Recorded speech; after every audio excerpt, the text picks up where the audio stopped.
Good evening, ladies and gentlemen. It is time for another Let's Read About the Presidents. We're going to do two more. We're going to do this one, and then we're going to do Abraham Lincoln, who I know is next. So we're going to do James Buchanan. James Buchanan has been called the worst president in the history of the United States. We'll see. Mr. Buchanan, born April 23rd, 1791, at Cove Gate Gap, Cove Gate, or Mercersburg, Pennsylvania. Died June 1st, 1868, in Lancaster, Pennsylvania. He is called Old Buck. He was a Presbyterian. He graduated. He went to Dickinson College, 1808. He was a lawyer. His military service was War of 1812. Volunteered with the Pennsylvania Dragoons. He's named after his father, James Buchanan Sr. His mother was Elizabeth Spear Buchanan. No wife. And no children, of course. Political life, Pennsylvania House of Reps, U.S. Rep, Ambassador to Russia, U.S. Senator, Secretary of State, Ambassador to Great Britain. One term, March 4th, 1857 to 1861, as a Democrat. Reason for leaving office, did not win party's nomination. His vice president was John C. Breckinridge. Election of 1856. Buchanan got 174 electoral votes. John C. Fremont, 114. Miller Fillmore, 8. Oh, that's terrible. 8. Wonder how many states voted for that guy. Popular vote, Buchanan, 1,832,955. John C. Fremont, 1,339,932. Mr. Fillmore, 871,731. Wow. Mr. Fillmore did not even get a million of the popular vote.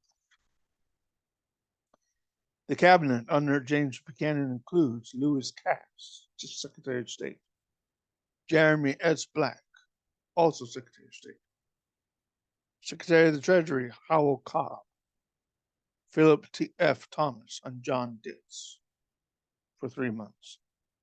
Secretary of War, John B. Floyd, Joseph Holt for 3 months. His Attorney General was Jeremiah S. Black and Edwin M. Stanton. Isaac Towsey served as Secretary of the Navy. Postmaster General was Aaron V. Brown, who died in office, and Joseph Holt and Horatio King for 1 month. Secretary of the Interior was Jacob Thompson.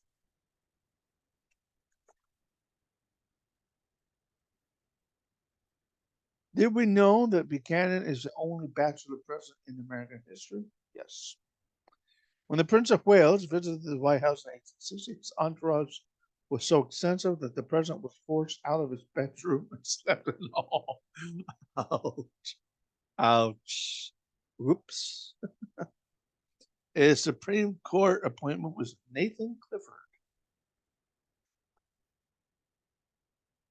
And this is where it gets interesting. The Republican Party, the first, the first official meeting of the Republican Party occurred in Jackson, Michigan on July 6, 1854.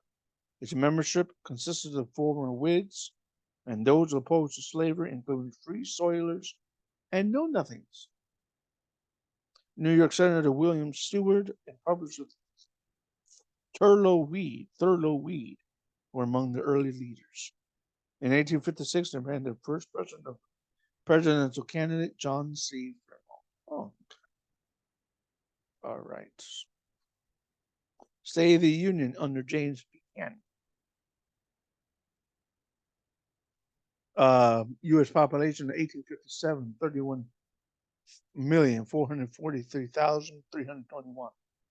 National debt in 1861, 90,580,874. States admitted to the Union: Minnesota of 1858, Oregon 1859, and Kansas 1861, which means they had 34 states in the Union by 1861. Comstock Lode.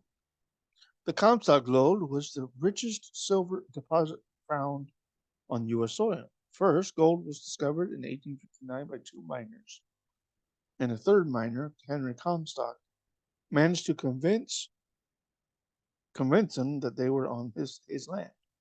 The gold was difficult to mine because it was laced with a silver blue clay that was determined to be high grade silver.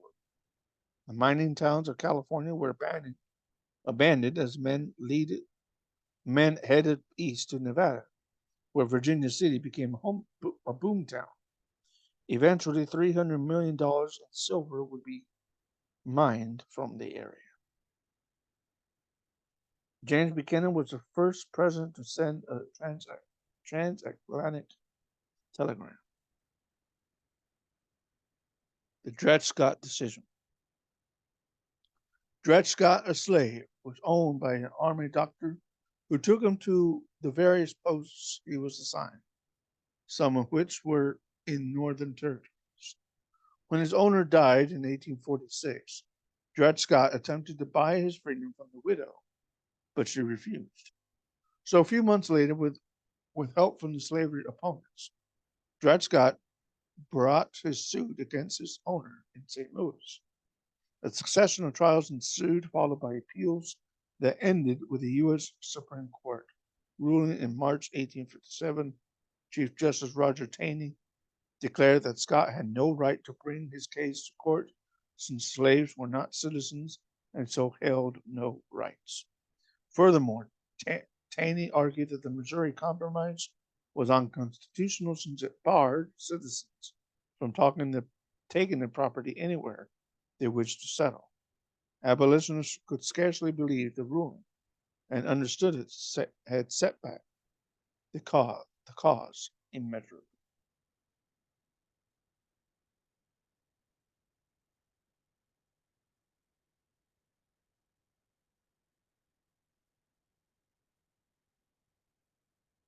Wow. James Buchanan, worst president. Buchanan had one nearsighted eye and one farsighted eye, so he would tilt his head to one side when talking to people and often close one eye. That's interesting. I want to read this last paragraph on this page. Toward the end of his life, Buchanan remarked, "History will vindicate my memory. Perhaps this will happen in time, but meanwhile, historians consistently rank Buchanan's presidency as a failure."